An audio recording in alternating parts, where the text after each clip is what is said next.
السلام عليكم ورحمة الله وبركاته. إن الحمد لله نحمده ونستعينه ونستغفره ونتوكل عليه. أما بعد فأعوذ بالله من الشيطان الرجيم. بسم الله الرحمن الرحيم. رب اشرح لي صدري ويسر لي أمري واحلل عقدة من لساني يفقه قولي. اللهم انفعنا بما علمتنا وعلمنا ما ينفعنا وزدنا علما. آمين يا رب العالمين. Welcome to lesson 3 of Tajweed rules. أهلا وسهلا مرحبا. We learn from a hadith of Prophet sallallahu alaihi wasallam. He said that when someone follows a path of knowledge, Allah subhanahu wa ta'ala makes the path of Jannah easy for him. And indeed, the angels lower their wings for the seekers of knowledge, being pleased what he's doing.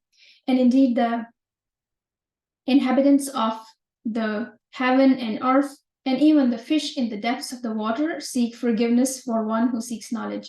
So while you are seeking knowledge, you are trying to improve your recitation, you are benefiting from all those things.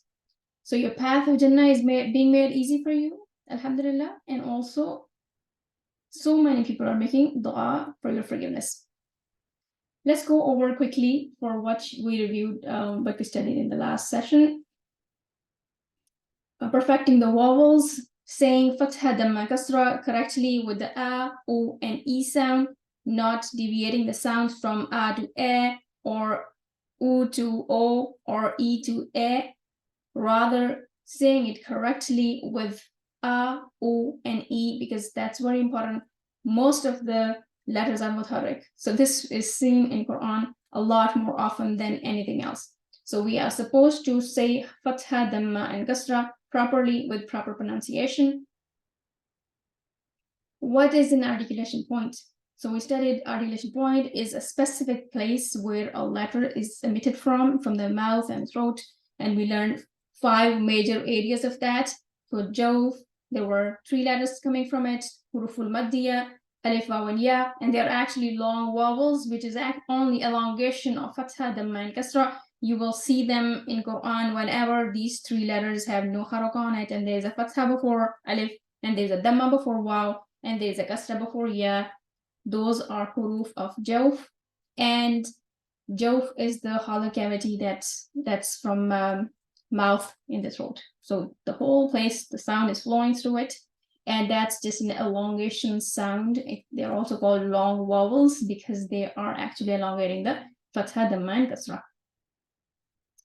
Letters of halq, there are 3 makharij in the throat, and there are 6 letters that come from it. The deepest part of the throat, which was kind of here, it was for the hamza and ha, and we're supposed to say them strongly because otherwise they will sound like other letters. Hamza will sound like alif, and ha will sound like ha. So you have to make sure that you're saying them from the deeper throat and not just regularly from any part of the throat without thinking about it. Otherwise, your ha and hamza will sound like alif and ha. The middle of the throat, which was right behind where our tongue is attached, that part of the throat where ayn and ha comes from, and these are a little bit difficult makharij for non-Arabs. Ha and ayn, you have to practice them a lot in order to activate it. If you do not say your ayn with proper pronunciation, it will sound like again like an alif sound and not ayn sound, and ha will sound like ha because you did not pay attention which part of the throat is coming from, and you did not differentiate the sound. And then the top part was for ogoin and ho, and there was the closest part to the mouth where throat is attached to the mouth, and practice is needed definitely for all these makharij. Then we did shafatan. There are 4 letters from it. For fa, the makharij was from the tip of the upper teeth, upper front incisors, to the lower lip, soft part, wet part of the lower lip, and you make f sound. So that's where fa comes from, and your waw, mim, and ba comes from closing from the 2 lips together. So we round our lip for waw, we ow, and similarly like we do it for damma. And then ba and mim are by closing the lips. softly closing the lips, it's m, ma, and b, you strongly close the lips, b, ab, for ba. And then khayshum, we studied that khayshum is the nasal cavity, it's like hollow heart, which is in the navel, in the nose, and that's called nasal cavity. Al khayshum, there's no letter coming from it. And the letters that have property of gunna, the gunna is emitted from nose, and it's from noon and meme, and you cannot pronounce these letters if you close your nose. We talked about it last time. Let's go over the letters that are left off from 29 letters of Arabic alphabet. Last time I showed you that there are 29 letters, and I forgot to mention one thing, that in the beginning there were not 29. Hamza and Alif were not separate. So later on, scholars separated Hamza from Alif. They gave a shape to Hamza, and then it was so that people can differentiate between the sound. And then there's Hamza Musahhala, there are different ways of reciting Hamza. And we will inshallah study in detail if there is any rule application of Hamza Musahhala in Imam Hafs and Asim's reading and Tariq Shatibiya in this lecture series, inshallah. So out of those 29, we have already covered a lot of them. Some of them are left that are from the major last part, al-lisan, and most of the letters come from al-lisan, the tongue. And let's divide tongue into 5 sections for the ease, and then we'll go over them one at a time. So aqsul lisan is the deepest part of the tongue, this section here, which is closer to where the tongue is attached. And then in the middle part, so this part would be the middle of the tongue. And this is ras al-lisan, which is very close to the taraf al-lisan. Taraf is the tip of the tongue, like how we can stick the tip out and you can spread the tip or make it thin. So that literal end part of the tongue is the tip of the tongue, but a little bit behind that is called ras al-lisan or dhahr al-lisan, and that is called the head of the tongue. And then there is side of the tongue, it's called hafat al-lisan. You don't have to memorize these terms if you don't want to teach. So, but if you're planning to teach Tajweed, then it's good to know the terms. Otherwise, if you're just learning for yourself, then just remember the division of the tongue, because you need it to know the proper makhraj of each letter. Inshallah. Let's go over the first section, aqsul lisan. Aqsul lisan is the deepest part of the tongue, which is aqsul lisan. There are 2 letters that come from it. So the tongue, the place in the tongue is almost the same, but for the letter qaf, the tongue, the deep part of the tongue touches the soft palate.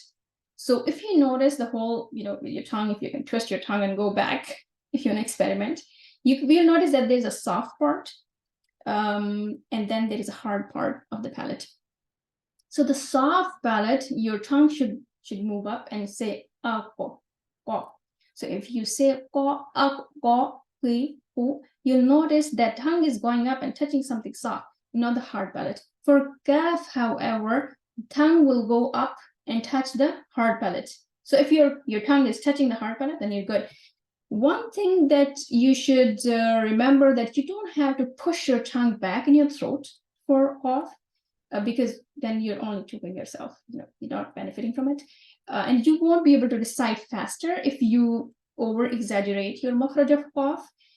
All you have to do is pick up your tongue and say it where it touches, and it will touch the soft palate, and this is where qaf comes from. You say ako, ak, ak.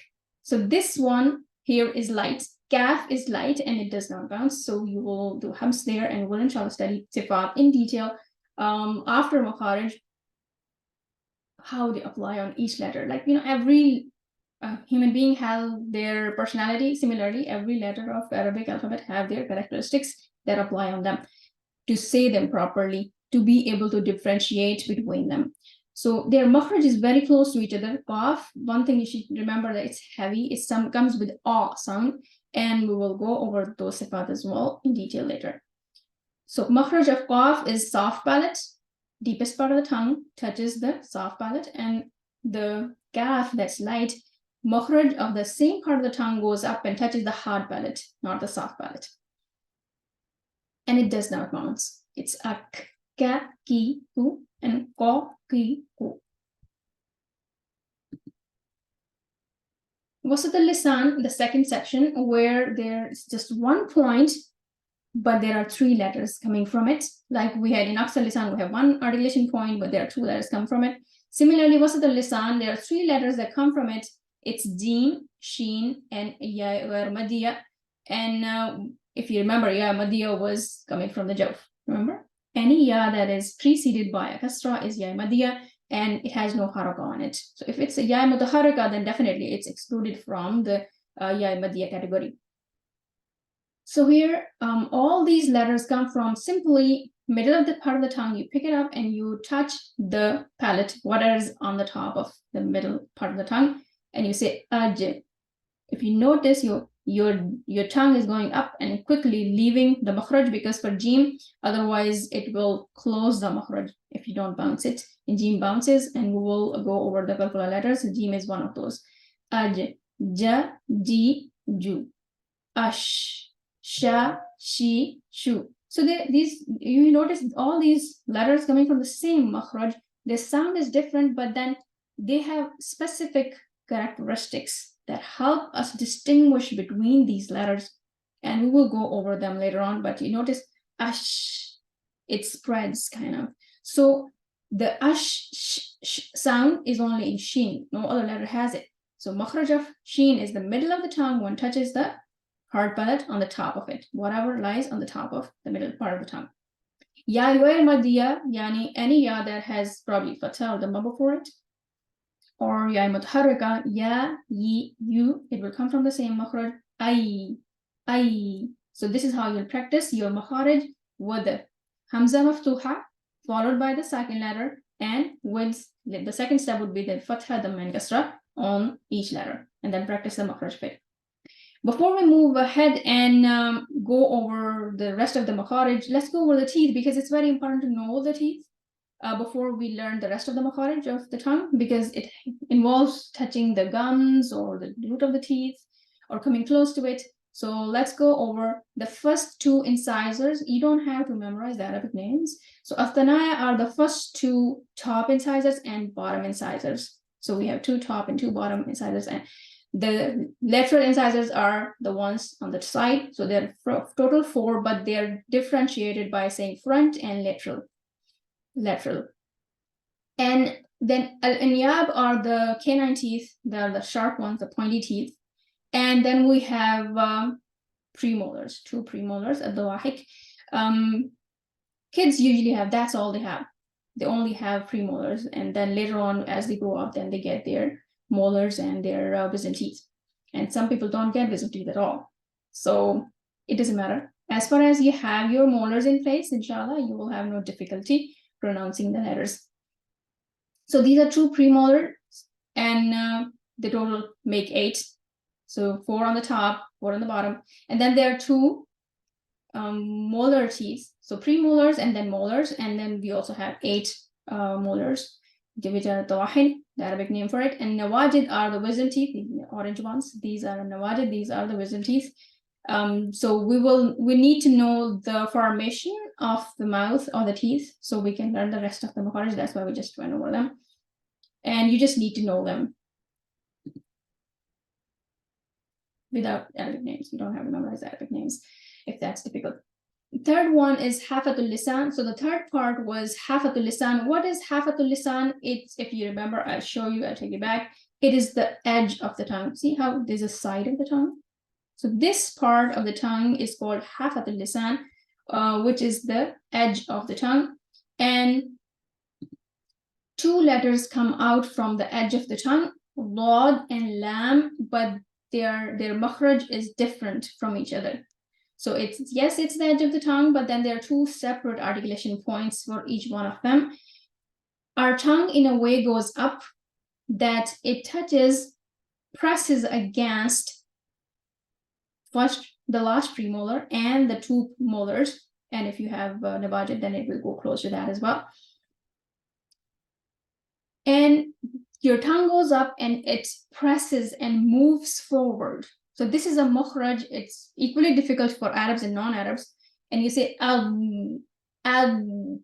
and your whole tongue is going up. Your tip of the tongue is also going up and touching here, but it's not pressing. The part that is pressing is only this, the behind, the edge that is right behind, like the previous part of it, like the part that is only till the first premolar. That part is going to press against the teeth. So you can pick your side. You can press it on the right side or left side or both. So it's up to you. So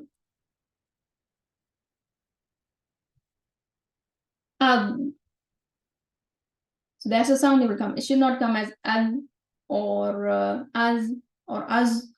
It should be lo. That's the sound for dod, correct sound for dod. And lam will come from the front edge only. See how there's a yellow part only from the first premolar and around all the teeth. Canine, lateral incisors, and the front incisors. All this part, the lam is going to go touch the whole edge of the front of the tongue. Is going to go press against these teeth. It's going to move forward as well. Al. So you notice these makharij slip a little bit from their place, and then you're able to say lam properly. Al, and dod is, it moves forward as well. So these are the makharij of lam and dod. Al, la, li, lu. It doesn't, lam doesn't come out from the tip only. It comes from the whole front edge of the tongue, and that's the difference among scholars, that those who follow the way of Sibawayh and his followers, Imam Shatibi and Imam Jazari, he says that there are 3 different makharij for lam, noon, and ra.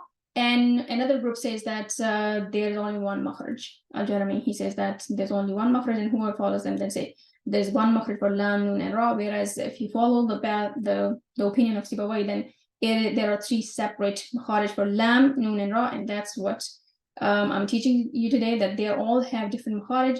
And here's another picture to explain the makharij of dod and lam.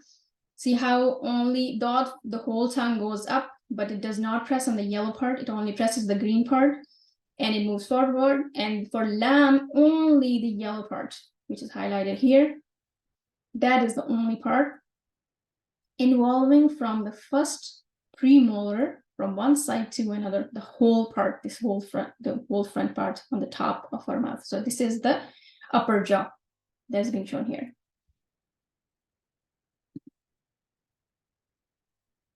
Ra's al-lisan. So the 4th section is the head of the tongue, or Zahr al-lisan, which is the head of the tongue, which is a little bit behind the makharaj, a little behind from the tip of the tongue.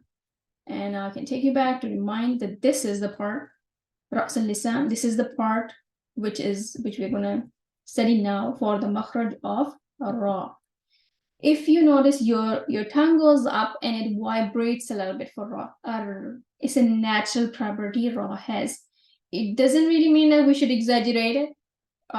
There's a medium way, a moderate way of saying it. So you're supposed to say it in a moderate way. So you're supposed to say ra in a way that is a ra, ri, ru. If you notice that air flows through the makhraj, so you have to softly touch the palate up there, which is above the head of the tongue, and you let it vibrate a little bit.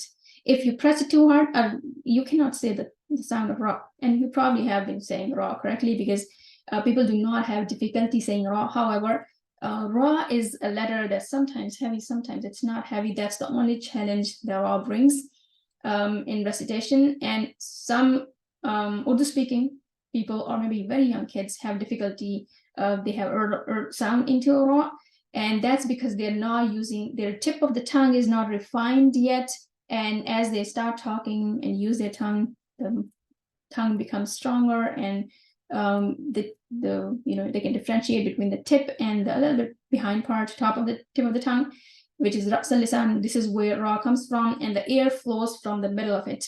So your tongue goes up, and there's If you notice, there's a little line in the middle of our tongue. So there's little line runs there. So for ra, the air, the sound flows through that. So if you press it too hard, your ra will not be clear. So make sure you're letting that happen, which is a natural property of ra. Ra, ri, ru. And the next makhraj is noon, which is from taraf al-lisan, which is the tip of the tongue. Now, rest of the letters are all from the tip of the tongue. So there are 5 articulation points on the tip, and there are 10 letters that come from it. So noon. Noon is coming from the tip of the tongue when it touches the gums of the teeth of the front incisors. So if you notice, your tip goes up and the front incisors, the 2 front incisors, this is that part, and it says So it's the gum line between the teeth and the gums. So this is where your tongue will touch na, nu, ni. Something we need to remember is that noon also nasalizes, right? So yes, this is the makhraj. The tongue goes up and touches it, presses it against, and the sound flows from the nose. For ra, it does not happen. So we have to touch it softly and let the sound flow through it. Whereas this makhraj is strongly closing, and then the sound will also come from the nose. And that's the natural property noon has. And the khayshum will be involved. But for the tongue, the makhraj of noon is literally on the tip of the tongue when it touches the gum line of the upper front incisors. Noon mufakhim, however, there is a silent noon, and you will noon of ikhfa, where you conceal the noon. There's noon concealment that happens in different places in Quran. Inshallah, we'll study noon sakina rules, and you'll see how it's different. You know how we say ink and not ink. Similarly, in Arabic, there are words where noon sakin is pronounced with concealment of the sound instead of making it clear and obvious. And then the tongue goes close to the makhraj, but doesn't close the makhraj completely. It doesn't touch the makhraj. And similarly for tanween as well. See how you see 2 dammatain, 2 fathatain, and 2 kasratain.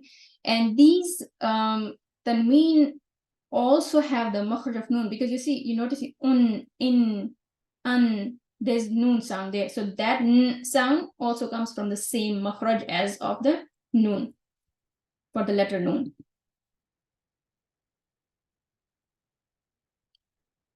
Taraf al-lisan, there are 3 sets of letters that are coming from the tip of the tongue, touching at a specific point.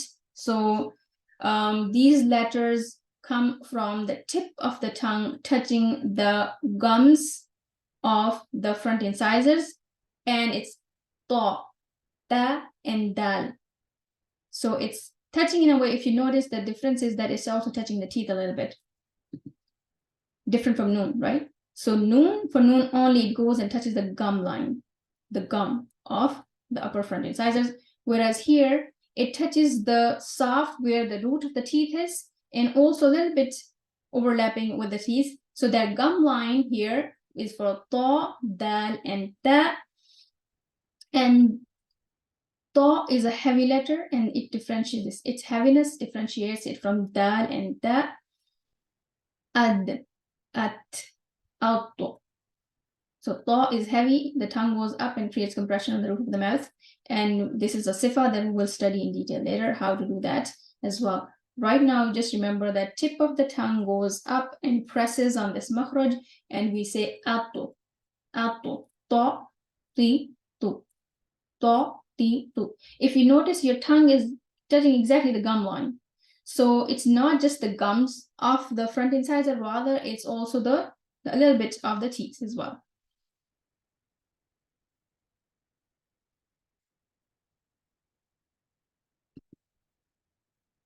And the next makhraj is for 3 letters together. They all come from the same makhraj: Sad, Sin, and Zai.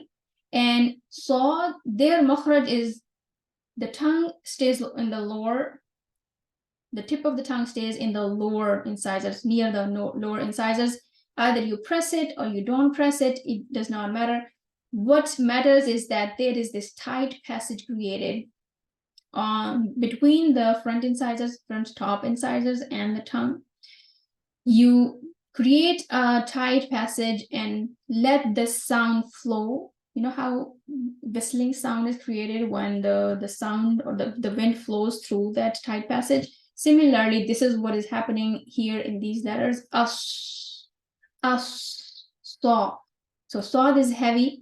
Saw, that's where the whole tongue is going up. Whereas seen and zai, if you notice, it doesn't go up, although we do have to create this tight passage here. So the front of the tip is rounding up a little bit on the top. As they have this whistling sound in it, and which is unique to these letters. And that's why they're also called huruf al-safir. Inshallah, we'll study sifat later, and then we will go over each letter, how to apply it. Right now, you need to remember that the tip of the tongue stays near the lower incisors, and this tight passage is created between the tongue and the upper front teeth.